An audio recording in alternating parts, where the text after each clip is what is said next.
Hello friends, welcome to ரிச்சூஸ் kitchen. இன்றைக்கி நம்ம கிச்சனில் மசாலா கடலை எப்படி செய்கிறதுன்னு பார்க்கலாம். இது செய்கிறது பார்த்திங்கன்னா ரொம்ப ஈஸி தான். நம்ம இதை செஞ்சு வச்சிட்டோம் அப்படின்னா ஒரு மாதம் வரைக்கும் கூட கெட்டு போகாது. ஸோ வாங்க இதை எப்படி பண்ணுறதுன்னு பார்க்கலாம். அதுக்கு 1 கிலோ கடலைப்பருப்பை நல்லா 4 மணி நேரம் தண்ணியில் ஊற வச்சுட்டு எடுத்து வச்சுருக்கேன். நம்மளுக்கு எந்தளவு தேவையோ அந்தளவு எடுத்துக்கலாம். அதே மாதிரி ஊற வைக்கிறப்போ நல்லா அகலமான பாத்திரத்தில் போட்டு ஊற வைக்கணும். ஊற வச்சுட்டு நல்லா தண்ணியை ஃபில்டர் பண்ணிவிட்டு எடுத்துடணும். இப்போ ஃபில்டர் பண்ண கடலைப்பருப்பை வந்து நல்ல ஒரு காட்டன் கிளாத்தில் ஸ்ப்ரெட் பண்ணி விட்டுக்கலாம். இதை வந்து நல்லா ஒரு ஃபேன் காற்றுல ஒரு 1 to 2 hours வந்து நல்லா காய விட்டுடலாம். நம்ம வந்து இதை வந்து கையில் நம்ம எடுத்து பார்க்குறப்போ கையில் வந்து ஒட்டக்கூடாது. ஸோ அந்த மாதிரி நம்ம வந்து காய வச்சு எடுத்துக்கணும். பார்த்திங்கன்னா இதுமாதிரி ஒட்டக்கூடாது, ஆனால் லைட்டாக ஈரப்பதம் இருக்கணும். அந்த மாதிரி நம்ம வந்து காய வச்சு எடுத்துக்கலாம். இப்போ இதை வந்து பொரித்து எடுத்துடலாம். இப்போ ஒரு கடாயில் எண்ணெய் ஊற்றிருக்கேன். எண்ணெய் நல்லா காய்ஞ்ச உடனே நம்ம வந்து கொஞ்சம் கொஞ்சமாக கடலைப்பருப்பை வந்து ஸ்ப்ரெட் பண்ணி விட்டுக்கலாம். கையில் வந்து போடுறப்போ பார்த்து போடணும், ஏன்னா வந்து தெறிக்கும் இது வந்து. ஸோ அதனால் பார்த்து போடணும். இல்லை அப்படின்னா ஒரு கரண்டியில் கொஞ்சம் கொஞ்சமாக அப்படியே எண்ணெயில் வந்து ஆட் பண்ணிக்கலாம்.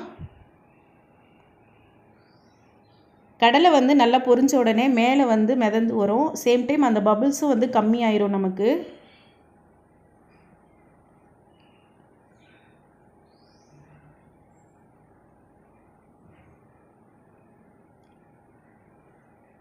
இப்போ பார்த்திங்கன்னா எல்லா கடலையும் பொரிஞ்சு வந்துருச்சு. இப்போ மேலே இருக்க கடலை மட்டும் நம்ம தனியாக எடுத்துக்கலாம்.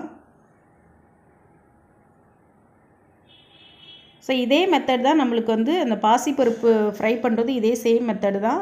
ஆனால் வந்து இந்த மாதிரி சார்னியில் வந்து நம்ம எடுக்கிறப்போ எடுக்க வராது. அதனால் கடலைப்பருப்புக்கு மட்டும்தான் இந்த மாதிரி நம்ம செய்ய முடியும். ஸோ இந்த மெத்தட்லேயும் பண்ணலாம். அதுக்கப்புறம் பார்த்திங்கன்னா இந்த மாதிரி ஒரு ஃபில்டரில் நம்ம கொஞ்சமாக கடலை போட்டுட்டு எண்ணெயில் வந்து நல்லா மூழ்கிற அளவு நம்ம டிப் பண்ணி வச்சுட்டோம் அப்படின்னா ஈஸியாக நம்ம வந்து கொஞ்சம் கொஞ்சமாக வறுத்து எடுத்துடலாம். ஸோ அதே மாதிரி தான் இது வந்து நல்லா பொரிஞ்சு வந்துருச்சு அப்படின்னா அந்த பபிள்ஸ்லாம் வந்து கம்மியாயிரும். ஸோ அந்த ஸ்டேஜில் நம்ம டக்குன்னு எடுத்துடலாம். ஸோ இந்த மெத்தட்லேயும் நம்ம வந்து வறுத்து எடுத்தாச்சு. இப்போ இதில் வந்து மசாலா ஆட் பண்ணிக்கலாம். இதில் 1 ஸ்பூன் அளவு தனி மிளகாத்தூள் ஆட் பண்ணுறேன். உப்பு தேவையான அளவு, கொஞ்சமாக சாட் மசாலா, இது வந்து ஆப்ஷனல் தான். ஸோ இந்த சாட் மசாலா நம்ம வந்து ஆட் பண்ணோம் அப்படின்னா நம்மளுக்கு கடையில் வாங்குற மாதிரியே இருக்கும். கொஞ்சமாக கருவேப்பிலையை வந்து எண்ணெயில் பொரித்து ஆட் பண்ணிக்கிறேன். இதில் வந்து பெருங்காயத்தூள் சேர்க்க மறந்துட்டேன். ஸோ நீங்கள் பெருங்காயத்தூளும் சேர்த்துக்கோங்க.